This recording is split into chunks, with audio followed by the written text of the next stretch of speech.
everybody. I am super excited to be here performing stand-up comedy for you guys. Right? Thank you. I appreciate that. I know it's probably a little weird to have a stand-up comedian come on between all of these musical acts, so if it helps you, think of me as an intermission of sorts, though I would like to please ask you not to get up and use the bathroom during this time, because I don't think my pride can handle that right now. I really don't. No. So thank you, first of all, for coming out here. It is awesome to see so many folks here supporting Ghostlight Theater. This is a place very near and dear to my heart, so thank you again for coming out and supporting us. Enough of that, time for me to complain about something.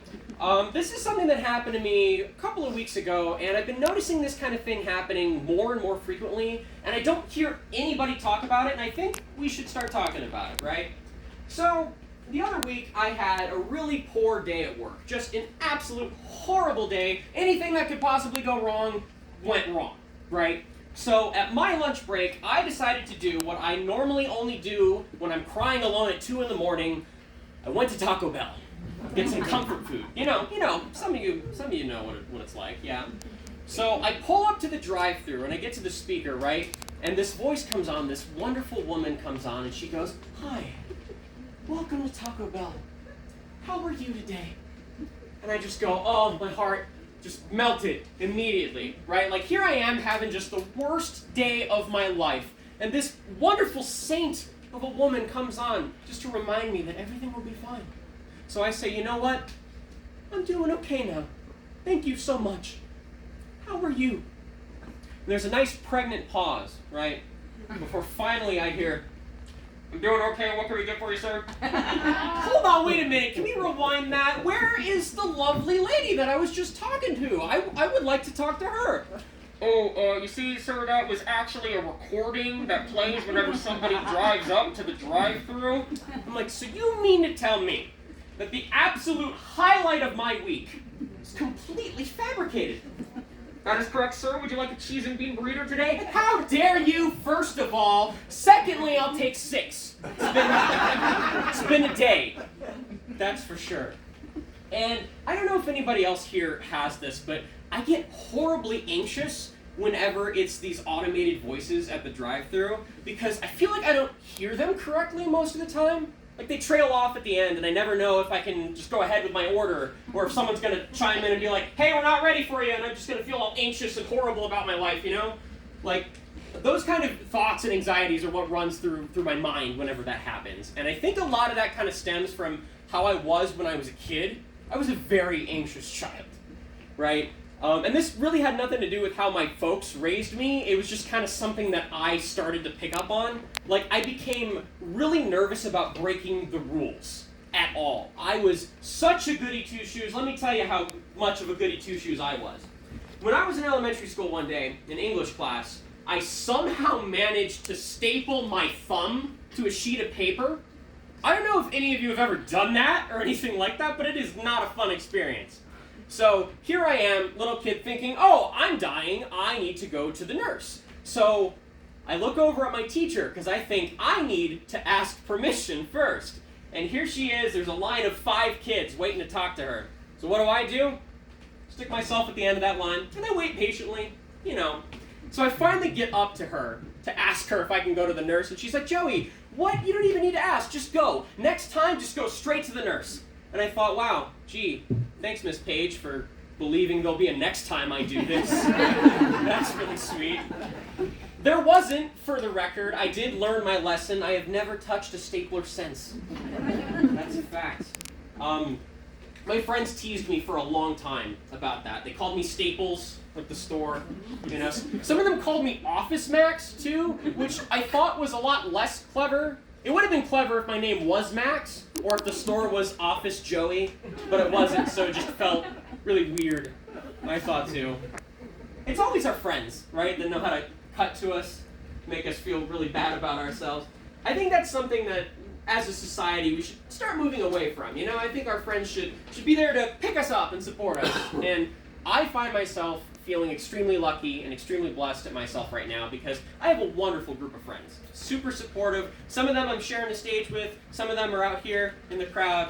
And I love you guys. Y'all are more like family to me at this point. Like, here's how close-knit we all are. Any one of my close friends right now could call me tonight and say, Joey, no questions asked, I gotta get to Japan, can you drive me there? I would say, well, I don't know how I'm gonna drive across the ocean, but I'm pulling up right now, be ready for it, you know? Speaking of friends, I discovered the absolute best topic for you to talk to your friends about. And not even just friends, even like your family, strangers off the street. Ask them this question. What movie horribly scarred you as a child? Because I think the answer to that question is going to tell you a lot about them as individuals, right? Like, I'm curious. I'm sure some of you guys have movies that pop to mind. Does anybody want to share what movie horribly scarred them? Yes. 6 years old, The Birds. The Birds. The Hitchcock film, right? Yes. That can be pretty scary, that's for sure. Yeah. Night of the Living Dead. That's it, yes. Zombies, monsters. See, these are all things that make sense, right? Things to be scared of. You want to know what movie horribly scarred me? Toy Story. I can sense some judgment in the room right now, so let me explain why it's the movie Toy Story, okay? I had to have been about 5 years old when I first watched this movie, right? So when I was that young, it was really hard for me to determine reality from movies. So I genuinely believed that, like in the movie, whenever I left my room, my toys would spring to life and just go on adventures. And that's kind of a fun idea at first, right? For a young, imaginative kid to be thinking, dreaming up all the little wacky things they could be up to in the day. It's fun at first, but then the thoughts got a little bit more wild, right? I thought to myself, well, you know, the toys in the movie, they're made of like wood and plastic, things like that, so obviously it stands to reason that anything made of wood and plastic is also secretly alive, right? And then I thought, no, that's ridiculous. Why would I think that, right? Logically, it would be everything, right? It wouldn't be just wood and plastic. So I believed, for a period of time that I am not comfortable disclosing tonight, that everything was secretly alive and just for some reason had to pretend not to be when humans were around. I was crazy for a while, that's for sure. I would go around just like saying hi to stop signs and street lights and things like that. Like my grandparents took me to play at a park, and when I was done playing, I would go around saying goodbye to all my new friends. You know, like, see you later, Swingy, I'll talk to you later, Mr. Slide. And my grandparents were probably thinking, oh, what a cute little boy, he's so wonderful. And meanwhile, little Joey was losing his mind. That's a fact. And all of this came to a head one day. It was a Saturday morning. I was watching some Saturday morning cartoons. Life really couldn't have been any better, right? My mom comes in and she says, Joey, you haven't eaten for a while. It's time for a snack. And she hands me a bowl of goldfish crackers. And I'm a kid and I'm just munching away at these goldfish crackers, right? And I get down to the very last one. And something inside of me compels me to look at this cracker. I don't know if you remember those commercials for goldfish, what they called them. The snack that smiles back? It sure did, and I peered right into his soul that day. And I imagine that smile turning upside down into a frown because I had just ate and murdered all of his friends that were in the bowl. And therefore, I had murdered everything I'd ever eaten because why would it just be the goldfish, right? It only makes sense. So here I am, a little boy just horribly guilty. Can you just take a minute to try to imagine just the unbearable weight that was on my shoulders in that moment? I felt so guilty. I was horrified. So I did what any sane person would do in that moment. I decided I needed to save them. So I ran over to my fridge, I grabbed as much food as I could, and just started throwing stuff out the front door. Just going, go, please, I know you're not supposed to get up and move when I'm looking at you, but I'm trying to save your life, please. Oh. So my mother hears this, of course, notices what's happening, and she marches down and she's like, Joey, what are you doing? What the heck is going on? What could possibly be the reason for this? So, through tears, I confess, right? I confess to all the sins I've ever done in my life right then in that moment. And I'll never forget her response. She comes up to me She crouches down real close. She puts her arm on my shoulder, real comforting like, right? And she says, Joey, you know what? You figured it out. You are correct.